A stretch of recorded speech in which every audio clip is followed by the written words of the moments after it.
यहाँ पर clearly explain कर दिया गया कि 12th से लेकर आप लोग बैचलर डिग्री वाले स्टूडेंट्स या फिर एमबीए कर रहे हैं, आप इस पोस्ट के लिए इजीली अप्लाई कर सकते हैं। और कैसे अप्लाई करना है वो आगे हम जानेंगे। यहाँ पे 12th से लेकर सारे बैचलर स्टूडेंट्स अप्लाई कर सकते हैं। Everyone, welcome back to my channel, this is Isha और आज मैं आ गई हूँ बहुत ही बेस्ट रिक्रूटमेंट लेकर, जिसमें आप लोग सारे कैंडिडेट्स अप्लाई कर सकते हैं। और ये जो बेहतरीन रिक्रूटमेंट्स है ना, इसमें कैसे अप्लाई करना है, कैसे अपनी पोस्ट लेनी है, सारी वीडियो में हम लोग एक ही वीडियो में सारे टॉपिक्स क्लियर करने वाले हैं। तो वीडियो में एंड तक जरूर बने रहना।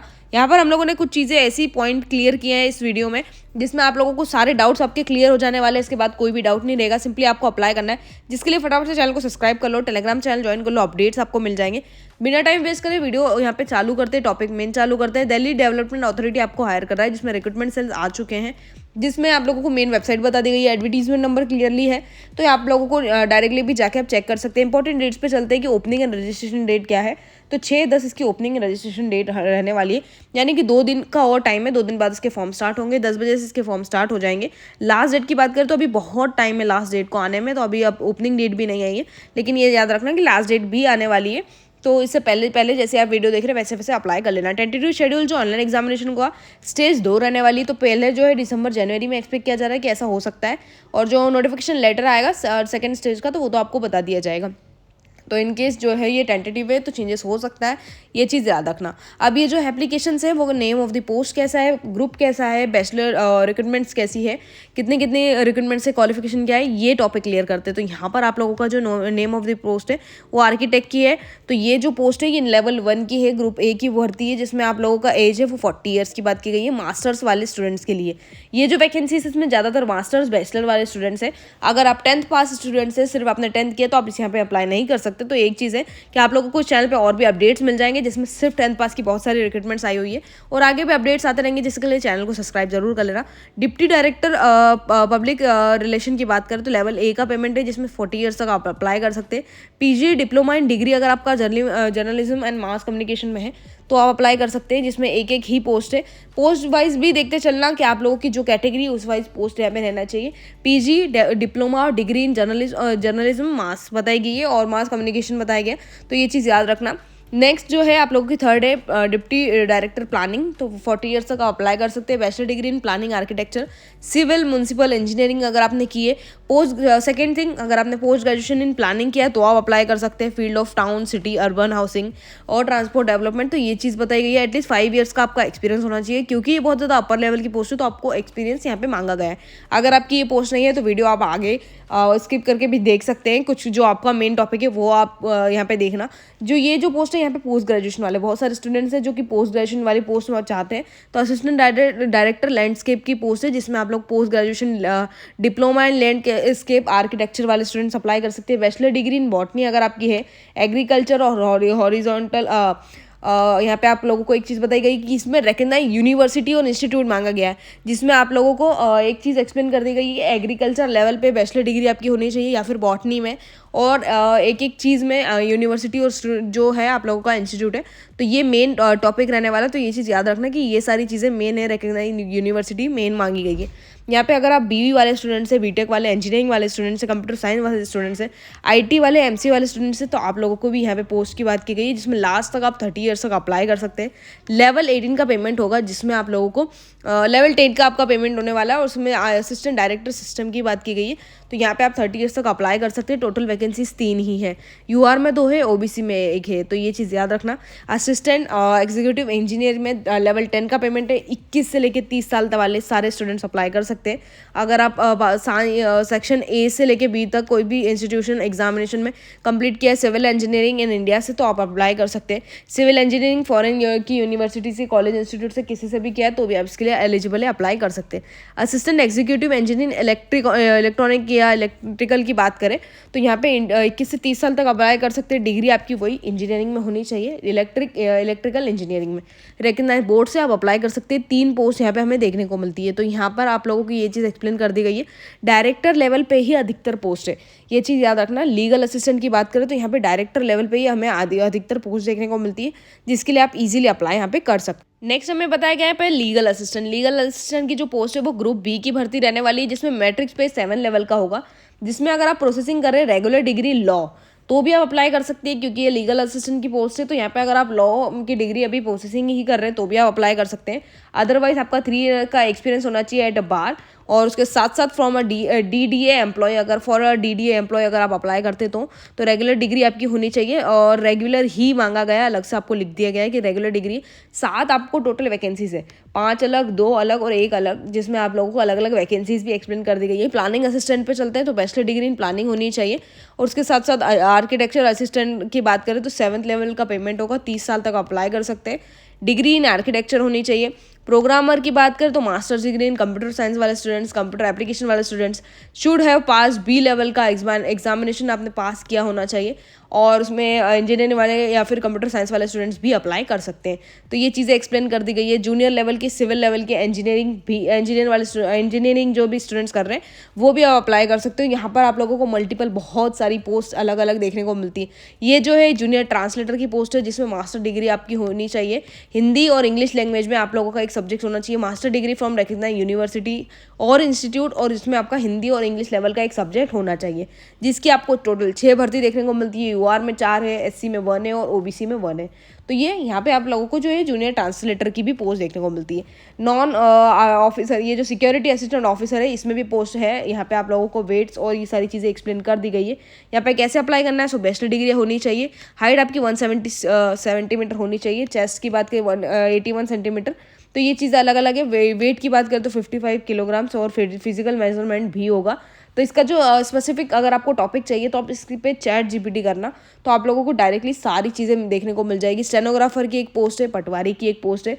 ये जो पोस्ट है ये ग्रेजुएशन वाले लेवल पे, ये जो पोस्ट है ग्रेजुएशन वाले लेवल पे देखने को मिलती है। ये वाली जो पोस्ट है यहाँ पे सिर्फ स्टेनोग्राफर में आप लोग सिर्फ 12th पास अप्लाई कर सकते हैं। तो यहाँ पे 12th पास से लेके अगर आप ग्रेजुएशन वाले स्टूडेंट से, बैचलर वाले स्टूडेंट से, या फिर अपने MBA किया है, डिग्री कोई सी भी की है, आप यहाँ पर बहुत सारी पोस्ट अवेलेबल है सिर्फ आप लोगों के लिए। स्टेनोग्राफर में टाइपिंग स्पीड 40 वर्ड्स पर मिनट मांगी गई है, 35 और 40 वर्ड्स पर मिनट। स्किल टेस्ट जो है आप लोगों को डायरेक्शन 10 मिनट की स्पीड में 30 वर्ड्स कंप्लीट करना है, जो कि 50 minutes for English, 65 minutes for Hindi मांगा गया है। तो ये चीज़ बात की गई। डिज़ायरेबल क्वालिफिकेशन अलग से बताई गई है। Essential qualification for the Patwari post 21 से 27 साल तक आप अप्लाई कर सकते हैं। Proficiency in working in computer होना चाहिए, कंप्यूटर का नॉलेज अच्छा होना चाहिए, वर्किंग नॉलेज हिंदी और उर्दू में अच्छी होनी चाहिए। तो ये चीज़ एक्सप्लेन कर दी गई है। लास्ट जो है हम लोगों का ये लास्ट पोस्ट नहीं है, 24 नंबर की पोस्ट है। जूनियर असिस्टेंट जो है आप लोगों का लेवल 2 का पेमेंट देखने को मिलता है, जिसमें टाइपिंग स्पीड 35 पर मिनट बताया गया है, वर्ड्स पर मिनट रहने वाला है। हिंदी में आप लोगों का 30 वर्ड्स पर मिनट मांगा गया है। तो ये चीज़ याद रखना है कि यहाँ पे 12th लेवल तक की पोस्ट है। माली की पोस्ट अलग है। MTS की जो भर्ती है, MTS की जो भर्ती है जिसमें 18+ वाले सारे स्टूडेंट्स अप्लाई कर सकते हैं, तो वो सिर्फ 10th पास पे अप्लाई कर सकते हैं। यहाँ पर लास्ट जो पोस्ट हमें देखने को मिलती है ये 10th पास की भर्ती है, तो 10th पास से लेके सारे स्टूडेंट अप्लाई कर सकते हैं। MTS में 18 से लेके 27 ईयर्स तक सारे स्टूडेंट्स अप्लाई कर सकते हैं। तो ये चीज़ भी अलग से आप लोगों को एक्सप्लेन कर दी गई है। ये चीज़ याद रखना कि 10th पास वाले सारे स्टूडेंट्स एलिजिबल है। वैकेंसीज कैसी है, तो रिजर्वेशन में आप लोगों को सारी चीज़ें एक्सप्लेन कर दी गई है। वैकेंसीज कैसे कैसे रहने वाली, क्वालिफिकेशन कैसी है, डेट कैसी है। तो ये सारे जो मेन टॉपिक है हम लोगों ने क्लियर कर लिए हैं, और यहाँ पे आगे हमें और भी चीज़ें पॉइंट वाइज क्लियर कर दी है। यहाँ पे हम लोग डायरेक्टली जो पर्सन विच बेंचमार्क डिसेबिलिटीज़ वाले स्टूडेंट्स हैं, तो वो भी आप अप्लाई कर सकते हैं। ब्लाइंडनेस है, लो विजन है, या फिर कोई भी है, तो कोड आपको बता दिया गया है। फंक्शनल कोड जो है क्लासिफिकेशन उसका कर दिया गया है, तो उस हिसाब से आप अप्लाई कर सकते हैं। तो यहाँ पे वो भी चीज़ ईजिली एक्सप्लेन कर दी गई है।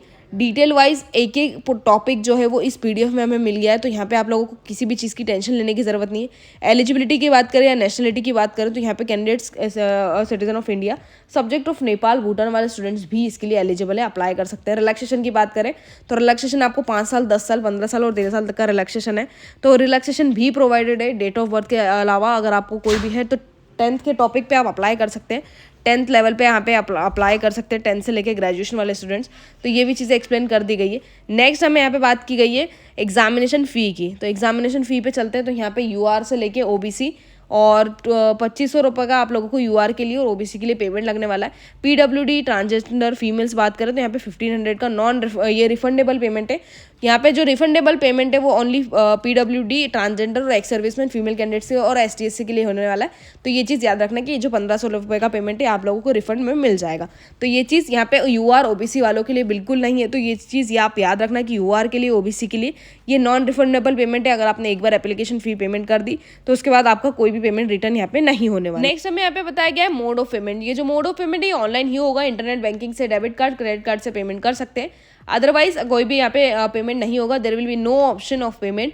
ऑनलाइन पेमेंट के अलावा कोई भी ऑप्शन नहीं है। तो ये चीज़ याद रखना। उसके साथ साथ हाउ टू अप्लाई का प्रोसेस है, DDA की गवर्नमेंट की मेन वेबसाइट पे जाके पेमेंट, ऑनलाइन पेमेंट भी और जो एप्लीकेशन प्रोसेस है वो भी कंप्लीट कर सकते हैं। यहाँ पे अगर आप MP ऑनलाइन से फॉर्म फिल करना चाहते हैं तो वो भी कर सकते हैं।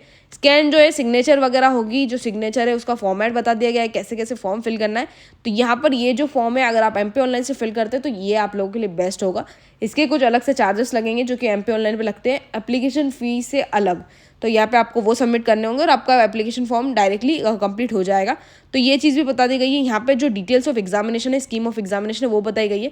मोड ऑफ रिक्रूटमेंट है सिग्नल स्टेज की ऑनलाइन एग्जामिनेशन होगी by the interview, followed by the interview, qualifying in nature होगी। CBT होगा। पार्ट 1 में आप लोगों को 100 मार्क्स के क्वेश्चन आने वाले। यहाँ पे पोस्ट भी बताई गई है पोस्ट के हिसाब से। तो यहाँ पे रीजनिंग आपकी आएगी, क्वांट, एप्टीट्यूड, जनरल और कंप्यूटर नॉलेज के क्वेश्चंस आने वाले हैं। इंटरव्यू 15 मिनट का, 15 मार्क का होगा जो कि शॉर्टलिस्ट कैंडिडेट होंगे उसमें आपका CBT होने वाला है। तो ये चीज़ बताई गई है डायरेक्टर की पोस्ट तक। यहाँ पे जितने भी डायरेक्टर की पोस्ट है यहाँ पे ये सेम क्राइटेरिया रहने वाला है। तो ये चीज़ ये बात की गई है। उसके साथ साथ आप लोगों को जो नेक्स्ट है वो असिस्टेंट डायरेक्टर। तो यहाँ पे CBT सेम होने वाला है। 150 नंबर के क्वेश्चन आएंगे, 2 घंटे का पेपर होगा। जो पार्ट 2 है वो पूरा सेम है। पार्ट 2 सेम रहने वाला है। स्टेज जो सेकंड है वो भी सेम होगा। 15 मार्क्स का इंटरव्यू रहने वाला है। तो जो भी कैंडिडेट शॉर्टलिस्ट होंगे वो सेम एग्जामिनेशन देंगे। CBT आप लोगों का होने वाला है 150 मार्क्स का, 2 घंटे का। सेम क्राइटेरिया है, सेम चीज़ें, सेम क्वेश्चन है। तो यहाँ पे क्वेश्चन वाइज अगर आप रुक के भी ये आप जो जिस भी लेवल की, जिस भी पोस्ट के लिए आप अप्लाई करना चाहते हैं वहाँ पे आप स्क्रीनशॉट ले लो। और स्क्रीनशॉट इसलिए काम आने वाला है आपका बाद में कि अगर आप स्टेनोग्राफर की पोस्ट के लिए अप्लाई करते हैं तो 220 नंबर के क्वेश्चन आएंगे, 2 घंटे का पेपर होगा जिसमें ये स्टेज पूरी आने वाली है, साथ में ये वाली स्टेज आने वाली है। तो आप स्क्रीनशॉट लेके रख लो, टाइम पे आपको काम आ जाएगा। 50 मिनट्स इंग्लिश, 65 मिनट हिंदी, ये टाइमिंग दिया जाएगा टाइपिंग के लिए, टेस्ट के लिए। तो ये चीज़ें बाद में आपको काम आने वाली। पटवारी की बात करें तो 200 क्वेश्चन आएंगे, 2 घंटे का पेपर है और सब्जेक्ट वाइज की ये लिस्ट है। तो ये जो लिस्ट है ये आपको टेलीग्राम चैनल पे भी मिल जाएगी, PDF में भी मिल जाएगी। तो ये PDF आपको खुद से अगर रिसीव करनी है, अगर आप खुद से चाहते हैं तो ये जो है आपको टेलीग्राम चैनल पे अवेलेबल हो जाएगी। तो स्क्रीनशॉट नहीं लिया है तो भी टेंशन लेने की ज़रूरत नहीं है। MTS की बात करें तो CBT जो होगा वो आप लोगों का 120 क्वेश्चन आएंगे। ये जो MTS की भर्ती है 10th लेवल की है। तो बेसिक इसमें चीज़ें आने वाली है, मैथमेटिकल एबिलिटी, रीजनिंग और प्रॉब्लम सॉल्विंग स्किल्स की कुछ आएंगे क्वेश्चंस, जनरल अवेयरनेस के, इंग्लिश के और कंप्यूटर नॉलेज के। तो 20-20 लेके क्वेश्चंस आएंगे। तो इसमें आप 120 क्वेश्चंस आने वाले हैं जिसमें आप लोगों का जो CBT होने वाला है, CBE होने वाला है वो 85% का होगा और इंटरव्यू जो है वो 15% का होने वाला है। तो जो इंटरव्यू है वो आप लोगों को सिर्फ क्वालिफाइंग इन नेचर है, आपको क्वालिफाई करना है। तो ये चीज़ हो गई। जो क्वालिफाइंग मार्क्स है, प्रिपेयरिंग जो लिस्ट है वो आपको देखने को मिलती है। 40, 30, 30 और 35 का क्राइटेरिया है। तो ये चीज़ याद रखना। कैंडिडेट्स को जो है 1/3 मार्क्स का यहाँ पे 1/3 लेवल पे आप लोगों को रॉन्ग आंसर की पेनल्टी भी देखने को मिलती है। जो आप लोगों का इनकरेक्ट रिस्पॉन्स है तो उस पर तो no marks deduct, unanswered question के लिए कोई भी मार्क्स यहाँ पे डिडक्शन नहीं होने वाला। तो ये चीज़ भी एक्सप्लेन कर दी गई। तो इसमें अगर आपको फॉर्म फिल करना है तो कोई भी देरी लगाने की ज़रूरत नहीं है, सारी चीज़ें एक्सप्लेन कर दी गई है एक PDF में, एक वीडियो में। सारे टॉपिक आपके क्लियर हो गए होंगे। यहाँ पे अगर इससे अतिरिक्त अगर आपको कोई भी डाउट है, कुछ भी लेवल पे डाउट है तो आप कमेंट में लिख सकते हैं। तो यहाँ पे आप लोगों को डायरेक्टली सॉल्यूशन मिल जाएगा। ये PDF अगर आपको खुद से रीड करनी है तो PDF भी टेलीग्राम चैनल पे अवेलेबल है, तो आप जाके देख सकते हैं। यहाँ तक वीडियो अच्छा लगा हो तो ज़रूर लाइक कर देना, चैनल को सब्सक्राइब कर देना।